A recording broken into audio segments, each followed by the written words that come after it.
What's up, guys? It's Malachi here, and today I'm going over how I closed my first wholesaling deal. I started from nothing. All I had was a phone and a Chromebook, and I used no paid softwares. I used $0 out of my own pocket, and I closed my first deal of $1,500, learning from only YouTube and only using my phone, like I said, and a laptop. All right, so let's go over it. So how did I learn what wholesaling was? In July, I stumbled across a Tyson video on a reel on Instagram, and it said he says, he was like, oh, if I wake up tomorrow with no money and all I got is a phone and a Chromebook or a laptop, I'm gonna make 30,000 that month. Watch, I know how to do it. I'll never be broke again because I know the skill. So I'm like, okay, 30K in a month off just a phone and a laptop. Like, I'm seeing this all over Instagram. People making money like this. I'm like, okay, it's got to be real. Like, let me search it up. So I start looking it up. I start searching up what is wholesaling, how to wholesale on YouTube. I end up finding tons of videos, and I start going through all of them. I start learning. I start watching videos.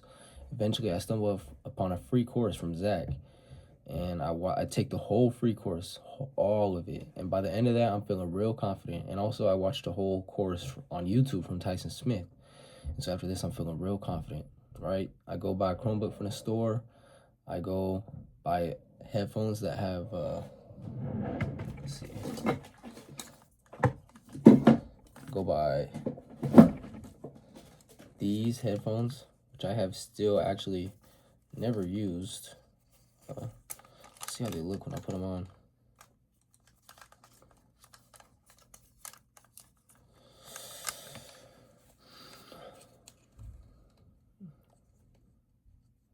Yeah, so I've never used these, but I ended up going to the store and I ended up buying them, right? So then, yeah, I ended up buying them. I didn't need them. All I needed was my phone and my Chrome, but like he said, for real. So yeah, I take the whole free course. And at this time I was playing basketball up in Washington on the prep team. So almost all of my day was taken up by basketball, but I did have a couple hours of free time. And during my free time, I was like, okay, I'm gonna go make some phone calls in my free time, and I'm gonna go get myself a deal, right? Excuse the hair, man. Hold on. It's been a long day. Anyways, so I'm like, all right, I'll go make a deal in my free time. I'll go make $30,000 in my free time, right? Okay, so yeah, here's the plan. Here was my plan. I said, I'm gonna buy X leads. I'm gonna start making 200 phone calls per day. We'll see how that goes. I ended up not getting X leads. I ended up getting shut down by my coaches. And right before the season started for regular public schools, I ended up transferring back to my hometown to play my senior year there, where I knew I would also only be attending one team practice a day and being done with school at 11. So I would have almost all day to do work and make money, which I was really pressure on money because gas money and food money was like stressing me out really bad living up in Washington by myself. So yeah, I mean, financially it was way easier to come home to Mesquite, and I felt like I had a way better chance at making money. And so I came back to Mesquite. When I come back to Mesquite, I came back in November, and I was scared to make phone calls. And I told myself, okay, well, I know how to make money. I know how to make $30,000 a month. Right when the season's over, I'm gonna make $30,000 that month. So I end up waiting. Then January, I mean, every time I go to fill up my car with gas, I'm like, dude, I'm running out of money. Like, I need some money. And so during the end of January, I start making phone calls, foreclosures on Zillow. I call them. I start making offers. I start asking about the condition. And I'm finding out, hold up, wait a minute. These dudes on the foreclosure, they will not do a signable contract, or maybe they will. I haven't gone back to working with foreclosure agents that are bank agents because I just don't see the point in it, honestly. They're hard to work with. I don't want to. So anyways, season ends, or no, end of season. Me and my boy K, we start calling Zillow Fizbos, for sale by owner. Now we call a ton of these. We go 2 weeks, no progress. I actually did the very first contract I got locked up. This lady told me, oh, zoning allows for a duplex, and there's 2 power boxes. I'm like, oh shoot, okay, it's a duplex. She's asking 25K for it. People were offering, I offered 15K for it. She's like, oh my gosh, that's too low. And this lady talked to me on the phone for a long time. I went from having no answer calls to having a 30-minute conversation with her. And I offer her 17K, and she tells me, oh, that's way too low. I got somebody offering 19, 21, and 23K. Then she tells me, I just found out it's zoned for a duplex, and there's 2 electric meters. I'm like, what? I put it into ChatGPT. ChatGPT tells me, oh, it's worth more if it's a duplex, which obviously is worth more, but it was not. It just because zoning allows for duplex does not mean it's a duplex, and it costs a lot of money to transfer it to a duplex. So do not underwrite it as a duplex if it's not a duplex already. You know what I mean? So yeah, I end up offering her $500 above asking price instead of getting a nice discount, which is literally my job, is to get a discount. So I get it under contract for too high. Obviously, I don't sell it, and it was in a ghetto area of town. I didn't do my homework. And nobody wanted it, right? Nobody wanted it. And it was a full gut. Full gut at a bad price is not going to sell. All right? Okay, so fast forward. I move over to St. Louis. I talk to this lady. I offer her a beautiful creative finance deal. We're going to put $8K down. We're going to pay $600 a month on a property that was going to cash flow for $1,000 a month. So that would be, you'd pay a down payment of $8,000 and then pay, no, I think it was actually $540. And then after tax and stuff, they would be netting $400 a month they would trade $8,000 for $400 a month of cash flow, which is going to go up over the years, obviously, as inflation happens. Anyway, so then I pitched that, and then the next couple of days, I call her back, and she ends up not being able to take the offer because her husband doesn't agree with it. So I'm like, okay, well, your house is worth around $35,000. I know you wouldn't want to take that. And she's like, how about you just take it for $40,000? I searched it up on ChatGPT. Is this property worth it at $40,000? ChatGPT had did me wrong already, but I was trusting it again. And I search it up, and it tells me, yes, this is a deal. Lock it up. So I lock it up at $40,000.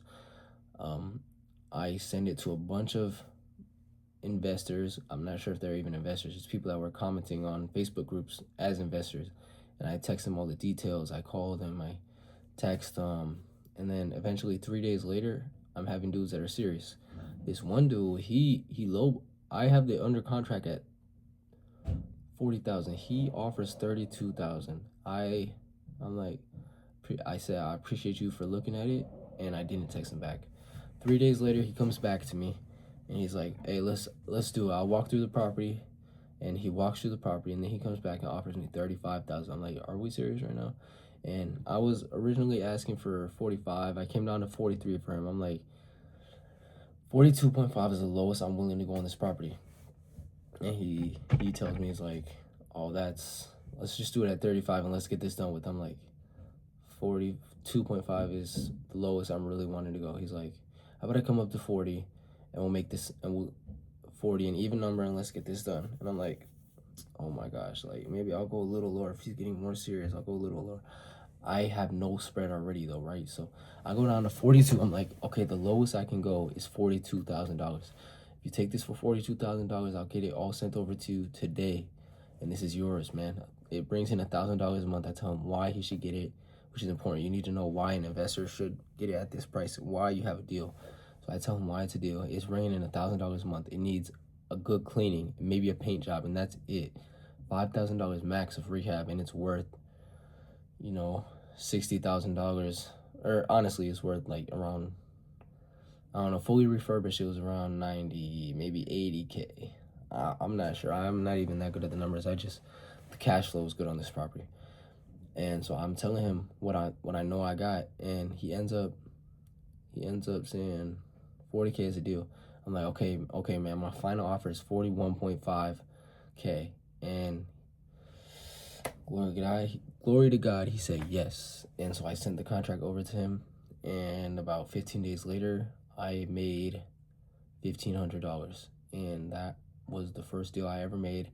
And once I made that, I was like, oh my gosh, this online money is real. I had probably made 100 phone calls at that point with for sale by owners. Now, definitely more, probably around 200 for sale by owners, which was pretty lucky.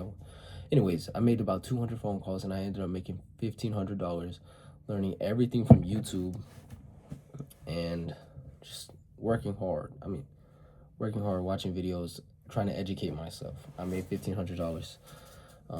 now I have a property under contract for, I'm still new to this. I have a property under contract for $49,250. I'm looking to dispose it for $59,000, and it rents out for $1,000 a month as well. So I mean, that's a pretty strong cash flow deal too. You buy that on a loan, the mortgage or the rent is gonna be covering the mortgage and some. So I mean, that's a good deal. I mean, if I had enough money saved up, I would probably buy a property like this too. So I'm just working on disposing that right now. But then after I close this one, I'm looking at probably getting a software to where I can start making 200 calls every day. And I think once I do start making 200 calls a day, then I think 30K a month is very realistic for me. I think if you hit the numbers, 30K is very realistic. But if you're someone like me who's starting with $0 in a little bit of time and all you have is a phone and a Chromebook, then I mean, sometimes you got to start on Zillow and on government lists and scrape the government list, pre-foreclosures, probates, for sale by owners. You gotta just practice talking, practice learning to sound like you know what you're talking about. And that's what I'm doing, and that's how I made my first $1,500, by honestly watching YouTube videos, talking to people, practicing, getting the reps in, searching stuff up on ChatGPT, asking it all the questions I had, and it ended up working out because I stayed consistent, which is huge. I stayed consistent with it. So staying consistent got me my first deal. It took me it took me a couple months to learn what I'm doing. But if you take the free course and then you start calling, it's gonna take you about 2 weeks of not sounding like you don't know what you're talking about. But then on that third week, you're gonna start sounding like you know what you're talking about, and you're gonna get your first deal after 2 weeks of hitting the right numbers. Like, it's a numbers game. You hit the numbers, you know what you're talking about, you're gonna get a deal. And that's how I made my first $1,500, and how I'm gonna quit my job and start doing this full time, and how I'm on track to make $10,000 a month right now, and within the next 2 months, that should be up to $20,000 to $30,000. So comment if you have any questions. I'll be happy to answer them, make videos about any questions you have. And also, I mean, I'm a really small channel, so literally any questions you have about this or about wholesaling, or how I got my first deal, any other questions I didn't answer, just let me know in the comments. Love to go over it. Yeah, so if you want to know how I'm planning to scale up or anything like that, honestly, just let me know. Plenty of ways I would like to help out, and I'm just trying to build my channel and work on building knowledge on what I'm doing, and it's basically everything. So yeah, this is Malachi. Hope you guys have a good rest of your day, and I hope everything goes well on your wholesaling journey.